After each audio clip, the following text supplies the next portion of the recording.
नमस्कार, स्वागत है आपका एचपी पंचायत टुडे में। बात करते हैं मल्टीटास्क पर आए एक बड़े अपडेट की।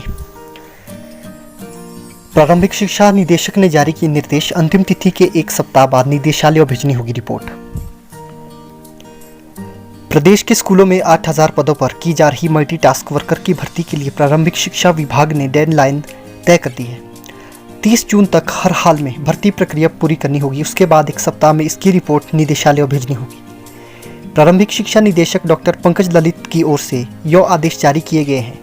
इससे पहले इन पदों को भरने के लिए 31 मई तक का समय दिया गया था। इसके साथ ही आवेदन जमा करने की अंतिम तिथि को भी 27 अप्रैल से बढ़ाकर 7 मई किया गया था। इसके बाद आवेदन के लिए 10 दिन का समय दिया गया। अब इसमें कहा गया है कि 30 जून तक हर हाल में मल्टीटास्क वर्कर की नियुक्ति संबंधी प्रक्रिया को पूरा करना होगा। इस बारे में सभी डिप्टी डायरेक्टर को आदेश जारी कर दिए गए हैं। इससे पहले इन पदों को भरने के लिए प्रदेश सरकार की ओर से क्लैरिफिकेशन जारी कर दी गई थी। ऐसे में अब इसमें और देरी नहीं बरती जाएगी।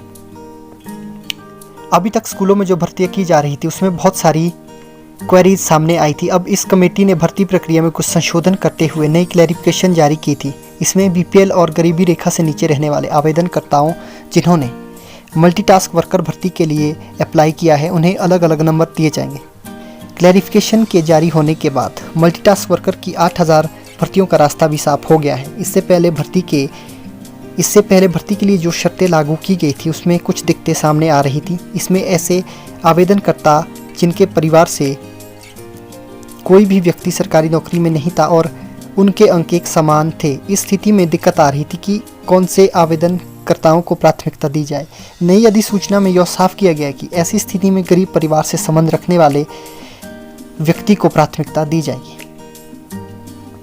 ये कुछ बदलाव किए गए हैं। यदि किसी उम्मीदवार ने स्कूल को जमीन दान की है तो वो नौकरी के लिए एक ही बार पात्र होगा। यानी यदि किसी उम्मीदवार ने पहले भी इस आधार पर नौकरी प्राप्त कर ली है और वो अपने परिवार से अलग हो गया है, उसके परिवार का अन्य सदस्य नौकरी के लिए आवेदन करता है तो वो उसके लिए पात्र नहीं होगा। मल्टीटास्क वर्कर का एक पद और वहाँ पर 2 आवेदन आए हैं, दोनों की योग्यता एक ही अंकों के निर्धारण के अनुसार दोनों के बराबर अंक मिल रहे हैं, तो उस स्थिति में उस आवेदनकर्ता को नौकरी में प्राथमिकता दी जाएगी।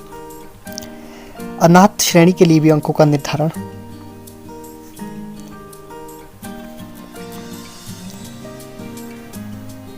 अनाथ श्रेणी के व्यक्तियों को साक्षात्कार के अंक निर्धारित किए गए। कमेटी ने अपनी सिफारिशों में कहा कि कार्मिक विभाग की जो अधिसूचना है उसके तहत ही अनाथ के लिए नियम तय रहेगा। यानी 18 वर्ष की आयु जो पार कर चुके हैं उनको इस श्रेणी में लाभ नहीं मिलेगा। घर में कोई नौकरी नहीं है, इसका सर्टिफिकेट एसडीएम जारी करेंगे।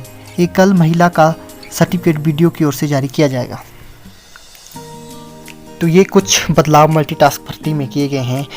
मल्टीटास्क भर्ती से संबंधित और जानकारी यदि आपको पानी हो तो कृपया आप हमारे दिए गए नंबरों पर संपर्क कर सकते हैं और जानकारी प्राप्त कर सकते हैं।